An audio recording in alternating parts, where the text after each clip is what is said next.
अस्सलाम वालेकुम dear audience, this is Mohammad Khan Mehdi with inside reality. यकीनन आप सब खैरियत से होंगे। आज हम डिस्कस कर लेंगे सुप्रीम कोर्ट की रूलिंग, जो सुप्रीम कोर्ट का फैसला आया हिस्टोरिकल। इसके बाद अब जो इनकम्बेंट गवर्नमेंट है, इम्पोर्टेड रिजीम है, उसका जो पोजीशन है वो ऑब्सक्योर हो गया है। और पेक्यूलियरली सीएम पंजाब हमजा शहबाज शरीफ, उसकी वो कानूनी और आइनी तौर पर वो अपना जवाज़ खो चुका है, क्योंकि सुप्रीम कोर्ट का जो बेंच था उन्होंने वाज़िह तौर पर बता दिया कि जो डिवाइंड कैंडिडेट से एंड मुनहरिफ अराकीन है उनका वोट शुमार नहीं किया जा सकता। अगर पार्टी मैनिफेस्टो और पार्टी के साथ वो अगर दगाबाजी करते हैं तो उसको मुस्तरद किया जा सकता है। और उनकी जो पनिशमेंट के हवाले से उन्होंने फैसला फ़िलहाल नहीं किया, वो पार्लियामेंट के ऊपर छोड़ा है।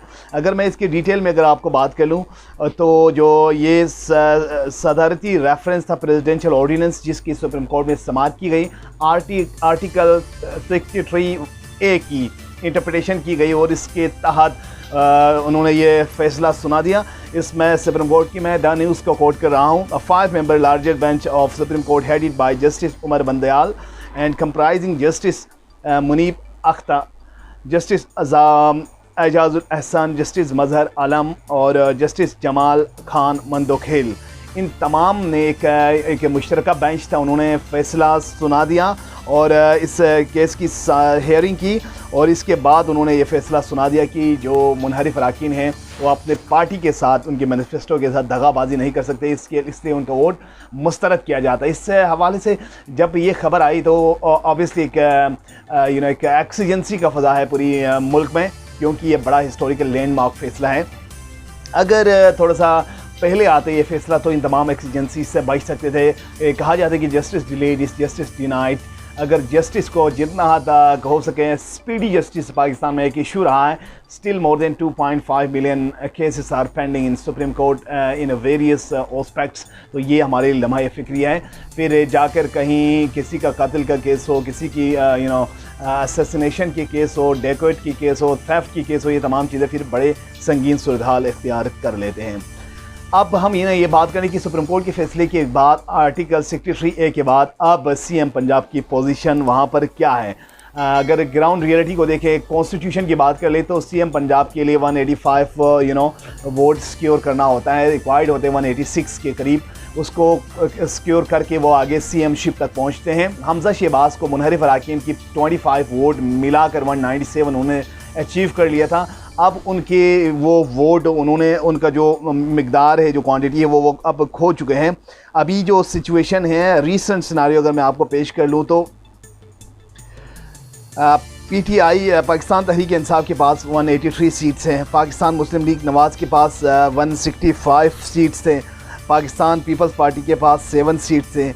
ये तमाम चीज़ें, और पाकिस्तान राह हक के पास 1 सीट है, इंडिपेंडेंस 5 सीट्स है।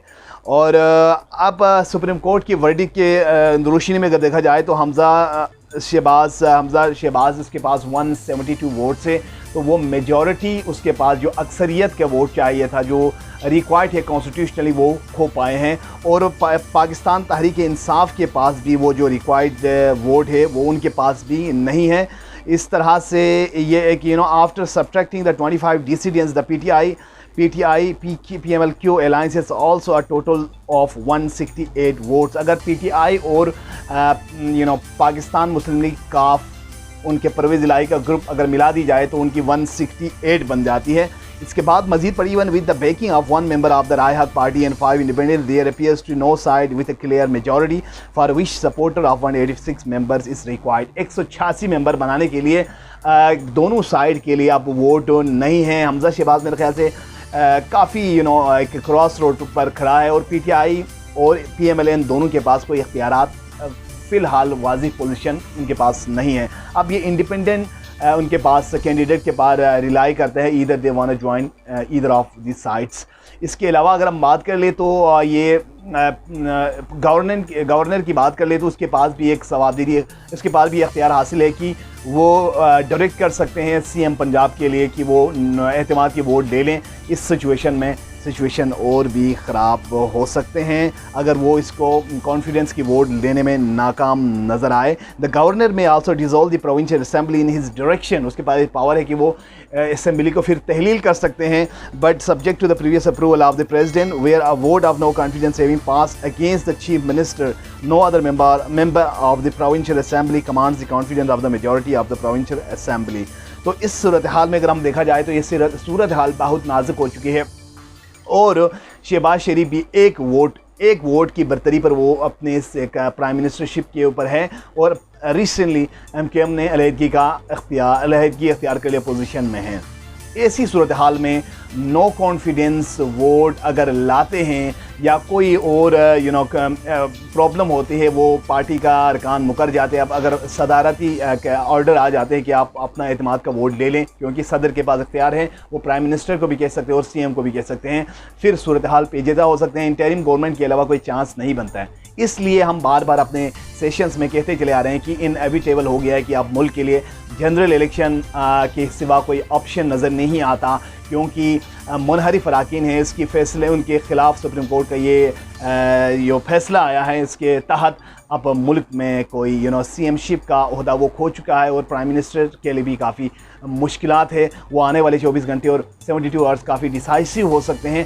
फ़िलहाल अपोजिशन और PDM इस बात पर बज़िद है कि वो 2023 तक ले जाएंगे और फ्री एंड फेयर इलेक्शन करवाने के लिए नहीं है और लॉन्ग मार्च का ऐलान 21 तक हो सकते हैं, जिसके बाद और एक्सीजेंसी और पोलराइज पॉलिटिक्स मुल्क के अंदर पिनप सकते हैं। इसमें चाहिए कि इदारों को कि इस चीज़ को ख़त्म करने के लिए कंसेंसस बिल्डअप कर ले तमाम पार्टीज़ के बीच में, ताकि एक खुश आइन एक फ्यूचर पाकिस्तान के लिए हो और free and fair general election के ज़रिए आवाम के मुंतखब करदा नुमाइंदे एक डिसाइसिव मेजॉरिटी लेकर असेंबली में आए। लगता है कि अब फ़िलहाल पॉपुलरिटी जो इमरान खान के उरूज पर हैं, इसको देखकर PDM के जो पार्टी से वो काफ़ी हद तक खौफज़दा है, वो इलेक्शन में जाना नहीं चाहते हैं। और रिसेंट जो गवर्नमेंट जो उनके गले पे एक तोप बन चुकी है और महंगाई, डॉलर ने आज डबल सेंचुरी भी मार लिया और इन्फ्लेशन काफ़ी हाई, कमोडिटीज़ के प्राइस भी हाई हो चुका है। तो इस सूरत में बहुत परेशानी का सामना है और एज एड एंड अम्यूनिशन भी उन्हें कहीं से भी असिस्टेंस और IMF पैकेज के लिए भी काफ़ी पेचीदगी यहाँ दरकार है। तो इस तरह से किसी भी वक्त अब हमज़ा शहबाज अपना CM पंजाब अपना आईनी हैसियत खो चुका है और प्राइम मिनिस्टर शहबाज शरीफ के लिए भी वही सूरत हाल विद इन अपकमिंग डेज इतलाक़ हो सकते हैं। और PTI के हवाले से ये काफ़ी खुशकुन है कि आज उनका इस्तकबाल किया गया लाहौर हाई कोर्ट बार ने। ईवान इकबाल में तो काफ़ी पुरजोश था और उनका फ्यूचर काफ़ी फ़िलहाल दरख्शां नज़र आते हैं। आने वाले इलेक्शन में वो 2/3 मेजॉरिटी के साथ आ सकते हैं। This was something from my side. I will be bringing more facts and realities with Punjan analysis. You are requested to subscribe our channel and thank you for watching my channel. Take care. Allah हाफ़िज़।